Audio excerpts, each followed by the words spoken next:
It's a scorcher out here. Another hot one here in central North Carolina. Part of my role as the Good Shepherd Natalie is to literally be onward, upward. There's great purpose for a Good Shepherd in being onward and upward. I can't listen to this music.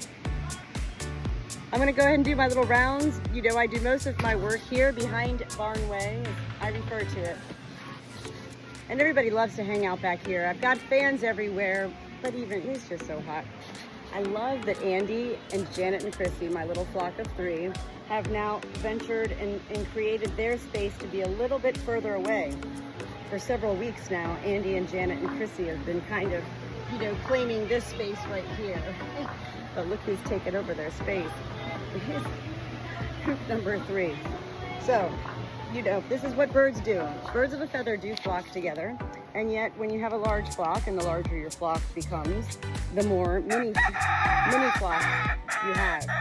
And they all want to get along. They're really not here to fight. We do have 11 roosters on the farm. And, you know, they just pick their territories. So they're out here right now minding their own business, not messing with anybody. In the nice, cool shade. Well, it's shade. On Barnway has been known to be my hottest spot ever. I always kind of like hold my breath when I come up here to check on them because I'm like, oh God, it's actually not bad today. Checking for eggs, no eggs. I have in coop number 4 right here. There's the rest. They're so hot. They're all so hot. I've got Jackie in here and she's broody. I had 2 broody hens, but my other broody hen, TJ, she ditched the nest. She said, enough is enough of this nonsense. You know, I need to check and see when Jackie's due. Today's the 22nd. I think these eggs are due to hatch on like the 27th. She's really angry today.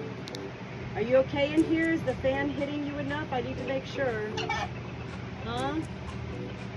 Jackie? Oh, Lord have mercy. Let me just clean this water out a little bit, okay? Let me get you some fresh water. Oh, the broody. The broody. She's like, leave me alone. I'm just gonna get this water from here for now. It's so hot. OMG. It's so important to me. Good Shepherd Natalie. To take the best care that I can of all my flock. This is not a hobby for me. A hobby would be painting.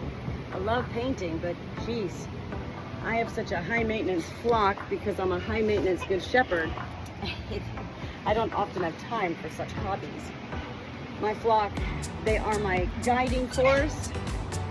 They are my posse, my tribe, my confidants, my daily therapy, my nightmare. Some of them really just green legs.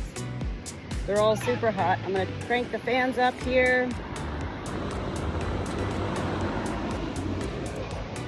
You know, and it's hard for people to relate to unless you're in that kind of heat. But the reality is, when it gets so hot, no matter how high you turn the fans on, it's just hot air.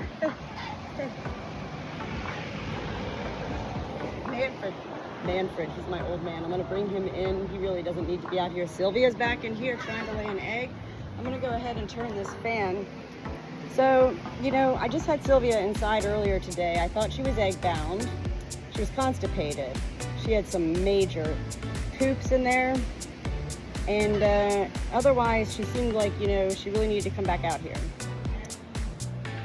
So she's back in this cage where she laid the other egg, and she's really hot. How big is that? That's on level 3. Are you kidding me? I want to make sure nobody's in here, because if they are, I put the fan on them. Everybody's good there. I know, cold. I've been adding that Vet RX to all of their water, which Vet RX to me is like Vicks mentholatum. It's really good for all animals, but birds in particular, their respiratory health. You know, every day I put the mother apple cider vinegar into the barn water. Every once in a while, it's important when I hear stuff like that to go ahead and crank up the notch. All right, let's get this Manfred in. Manfred, he's like, this heat. So I'm constantly in and out, checking on everybody in here, especially since I have the 5 baby chicks are in a open style brooder, like a pack and play, like you put a baby in. So sometimes they're hanging out. Oh no, a lizard? Oh, is it still alive? Oh, buddy. Buddy, they put you through the ringer. This is where I go. I hope he's not alive, but if he is, well, shoot, I've picked him up now. I can't stop. Are you still alive, buddy? He is. Oh, no. Oh. All right, let me get these eggs down.